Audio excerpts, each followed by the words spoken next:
شفاعت کا حضور کو اختیار دے دیا گیا ہے، ملنے والا ہے نہیں، مل چکا ہے۔ اس کی ایک دلیل آپ دیکھیے، قرآن میں مولا تعالیٰ ارشاد فرما رہا ہے وَاسْتَغْفِرْ لِذَنْبِكَ وَلِلْمُؤْمِنِينَ وَالْمُؤْمِنَاتِ، کہ اے مصطفیٰ آپ اپنے خاص اور عام مسلمان مردوں اور عورتوں کے لیے مغفرت کا سوال کیجئے، یعنی ان کی شفاعت کیجئے، مغفرت طلب کیجئے کا مطلب کیا؟ شفاعت کیجئے۔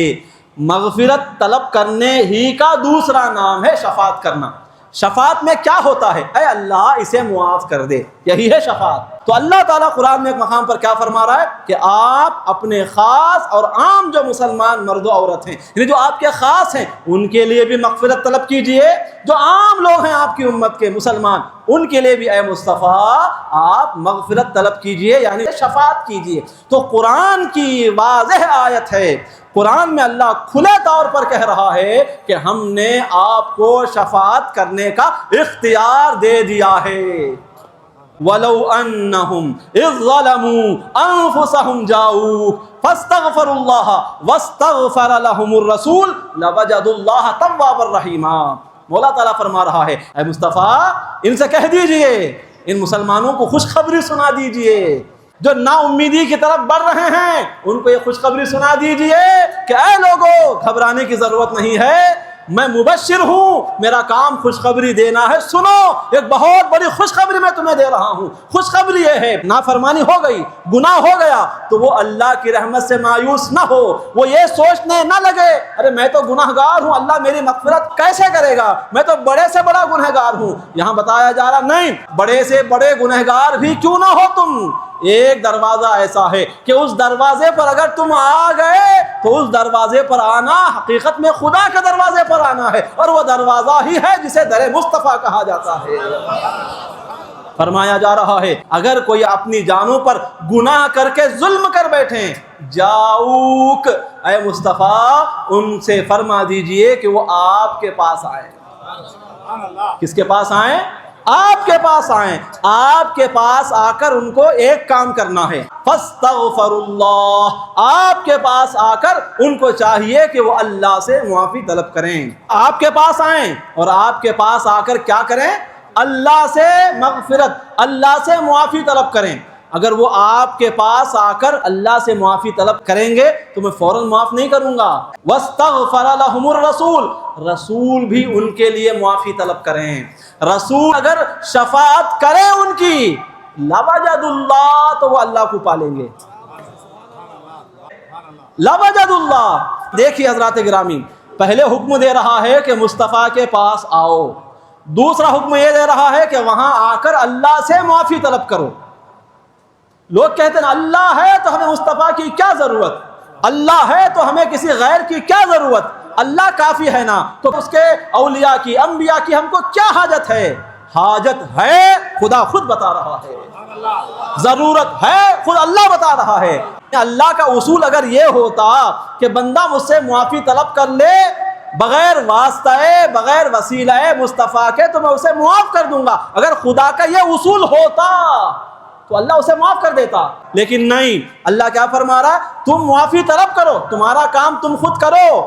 تمہارا معافی مانگنے کے بعد ضروری ہے کہ مصطفیٰ بھی تمہاری شفاعت کریں، مصطفیٰ بھی تمہارے لیے معافی طلب کریں، مصطفیٰ بھی مجھ سے یہ کہیں کہ مولا چھوڑ دے، معاف کر دے، تو میں تمہیں معاف کروں گا۔ مجھے جو مصطفیٰ کا جو مانگنا ہے، مصطفیٰ کا جو بات کرنا ہے، مصطفیٰ کا جو اپنی امت کے لیے مغفرت طلب کرنا ہے، وہ انداز مجھے بے حد پسند ہے۔ تو میرے مصطفیٰ اگر تمہارے لیے معافی طلب کریں تو اسی آن اسی لحظہ میں تمہیں معاف کر دوں گا۔ معاف کر دوں گا یہ بعد میں بول رہا ہے، پہلے کیا بول رہا ہے؟ لَوَجَدُ اللَّهُ، وہ اللہ کو پالیں گے، اللہ کی ذات مل جائے گی۔ تواب الرحیمہ بعد میں ذکر ہو رہا ہے، یعنی اللہ کو توبہ قبول کرنے والا، رحم کرنے والا پائیں گے۔ توبہ قبول کرنے اور رحم فرمانے کا ذکر بعد میں ہے، پہلے اللہ اپنی ذات کا نام لے رہا ہے کہ لوجد اللہ، وہ اللہ کو پالیں گے، اللہ مل جائے گا ان کو جو مصطفیٰ کے پاس آ کر اللہ کی بارگاہ میں معافی طلب کرتے ہیں۔ تو یہاں ایک فارمولہ یہ بھی بتا دیا گیا کہ خدا چاہیے مصطفیٰ کے پاس آؤ، مصطفیٰ کو چھوڑ کر خدا کی تلاش میں نکلو گے، تمہارا مقدر خاک چھاننے کے سوا کچھ نہیں ہے۔ ہم مصطفیٰ کی جوتیوں کو تھام لو، خدا کا قرب تمہیں مل جائے گا۔ تو یہاں سے پتا کیا چلا، حضور کو اللہ نے اختیار شفاعت دے دیا ہے کہ آپ اگر شفاعت کریں کسی کی تو میں اس کے ہر گناہ کو معاف کر دوں گا۔ کہ دنیا ہی میں اللہ نے حضور کو شفاعت کا اختیار عطا کر دیا ہے۔ بخاری اور مسلم شریف کی متفق علیہ روایت ہے، بخاری شریف کتاب الصلاۃ، باب قول النبی صلی اللہ علیہ وسلم وجعلت لی الارض مسجدا وطہورا کے تحت روایت ہے۔ حضرت جابر بن عبداللہ رضی اللہ تعالیٰ عنہ، اعطیت خمسا لم یعطہن احد من الانبیاء قبلی، 5 چیزیں ایسی ہیں فقط اللہ نے مجھے عطا فرمائی ہیں، یہ میری خصوصیت ہے، یہ میری فضیلت ہے کہ وہ 5 چیزیں فقط اللہ نے مجھے دی۔ مجھ سے پہلے آدم آئے ان کو بھی نہیں دی، مجھ سے پہلے شیس آئے ان کو بھی نہیں دی، مجھ سے پہلے ابراہیم آئے ان کو بھی نہیں دی، مجھ سے پہلے نوح آئے ان کو بھی نہیں دی، مجھ سے پہلے موسیٰ آئے ان کو بھی نہیں دی، مجھ سے پہلے عیسیٰ گزرے ان کو بھی اللہ نے یہ نعمتیں نہیں دیں۔ 1,24,000 کم و بیش انبیاء مجھ سے پہلے دنیا میں تشریف لائے، ایک کو بھی اللہ نے نہیں دی۔ اوتی تو فقط مجھے عطا کی گئی ہیں۔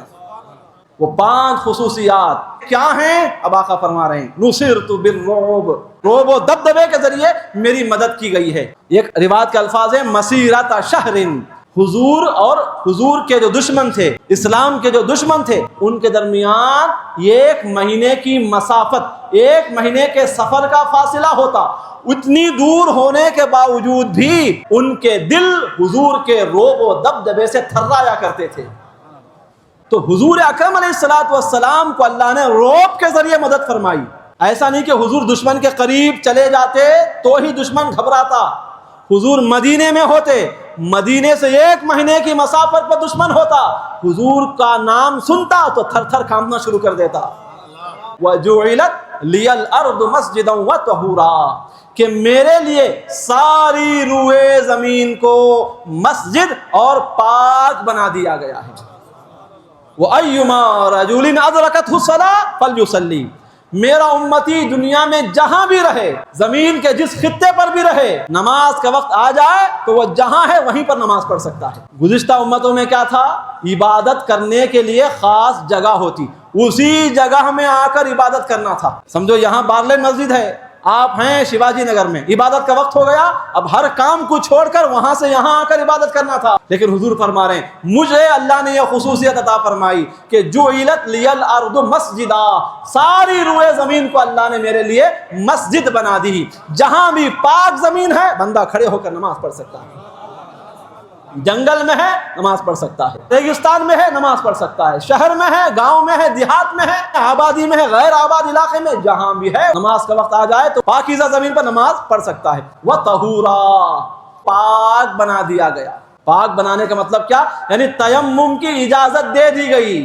گزشتہ امتوں میں تیمم کی اجازت نہیں تھی، پانی سے ہی پاکی حاصل کرنا تھا۔ پانی نہیں ہے تو پھر پانی جہاں ملے وہاں جانا تھا، پانی سے ہی پاکی حاصل ہو سکتی تھی۔ لیکن حضور کی امت کو حضور کے قدموں کی برکت سے اللہ رب العزت نے یہ شرف عطا فرمایا کہ پانی اگر نہیں ہے، شرائط اگر پائے جا رہے ہیں تیمم کے، تو بندہ پاکیزہ زمین سے وہ تیمم کر کے نماز پڑھ سکتا ہے، پاک ہو سکتا ہے۔ وَأُحِلَّتْ لِيَ الْغَنَائِمُ، میری تیسری خصوصیت یہ ہے کہ مال غنیمت کو میرے لیے حلال کر دیا گیا۔ مال غنیمت کسے کہتے ہیں؟ مسلمان اور کافر کی جنگ ہوئی، مسلمان جیت گئے، کافر اپنا ساز و سامان چھوڑ کر بھاگ گئے۔ اب جو کافروں کا چھوڑا ہوا ساز و سامان ہے وہ مسلمانوں کے لیے مال غنیمت کہلاتا ہے۔ شریعت کے بتائے ہوئے اصول کے مطابق اب ان کا مال جو کافروں نے چھوڑا ہے وہ مسلمانوں میں تقسیم کیا جائے گا، خواہ وہ جانور ہو، سونا ہو، چاندی ہو، کھانے پینے کی چیزیں ہوں، وہ سب مسلمانوں کا حصہ ہو جائیں گے۔ یہ جو چیز ہے مال غنیمت کا حلال ہونا گزشتہ امتوں میں نہیں تھا۔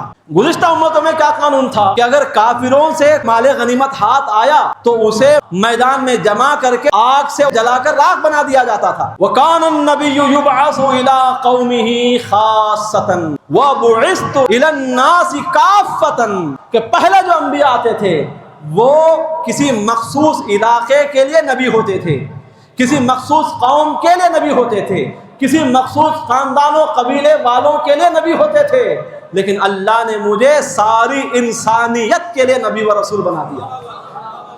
نباتات ہوں اس کا بھی نبی، جمادات ہوں اس کا بھی نبی، حیوانات ہوں اس کا بھی نبی، انسانات ہوں اس کا بھی نبی۔ اور پانچویں اور ہمارے موضوع سے تعلق رکھنے والی جو چیز ہے، حضور فرما رہے ہیں اعطیت الشفاعہ، اللہ نے مجھے شفاعت کا منصب عطا کر دیا۔ شفاعت کا منصب عطا کرنے والا ہے نہیں، ماضی کا صیغہ، اعطیت الشفاعہ، مجھے شفاعت دے دی گئی، اب میں جس کی چاہوں شفاعت کروں، جسے چاہوں جہنم سے نکال کر جنت بھیج دوں، اور جسے چاہوں جہنم میں لے جائے بغیر ہی اسے میں جنت میں بھجوا دوں، یہ مجھے اللہ نے اختیار عطا فرما دیا۔ اسی لیے اہل سنت و جماعت کا کیا عقیدہ ہے کہ حضور اکرم علیہ السلام کو اللہ نے منصب شفاعت دے دیا ہے۔ باطل فرقوں کا کیا عقیدہ ہے؟ حضور کو شفاعت نہیں ملی ہے، حضور شفاعت نہیں کریں گے، حضور کی شفاعت کا کوئی معاملہ نہیں ہے۔ لیکن اہل سنت و جماعت کا عقیدہ حضور شافع محشر ہیں، شفیع روز جزا ہیں، حضور اکرم وہ ہیں جن کو دنیا ہی میں اللہ نے شفاعت کا منصب و عہدہ عطا فرما دیا۔